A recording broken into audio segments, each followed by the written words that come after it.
প্রশাসন এবং ইসি নগ্নভাবে বিএনপিকে সমর্থন দিচ্ছে বলে অভিযোগ করেছেন এনসিপি নির্বাচন পরিচালনা কমিটির সেক্রেটারি মনিরা শারমিন। বিএনসিসি ক্যাডেটদের ভোটের দায়িত্ব থেকে বাদ দেয়া, নারী কর্মীদের হেনস্থা এবং একপেশে আচরণের অভিযোগও তুলেছেন তিনি। সন্ধ্যায় রাজধানীর বাংলা মোটরে দলীয় কার্যালয়ে সংবাদ সম্মেলনে এসব দাবি করেন তিনি।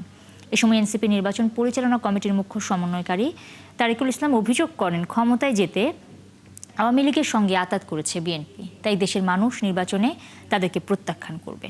এ সময় তারা বলেন, কোনো দলের পক্ষ থেকে সিল বানিয়ে ভোটকে প্রভাবিত করার চেষ্টা করলে গণতান্ত্রিক প্রক্রিয়া বাধাগ্রস্ত হবে।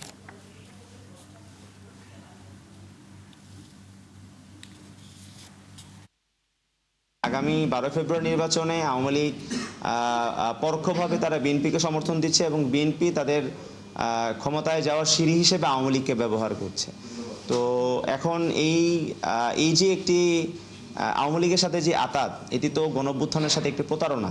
একদিনের মাথায় এই বিএনসিসিকে মাঠ থেকে সরিয়ে দিয়ে তারা কিন্তু অন্য কোনো রাজনৈতিক দলের মতামত নেননি এবং এই যে এককভাবে আসলে নির্বাচন কমিশনের নগ্নভাবে একটি দলের পক্ষে কাজ করা, এবং নির্বাচন কমিশন আমরা মনে করি যে একটি দলের আজ্ঞাবহ সংগঠন হিসেবে কাজ করছে।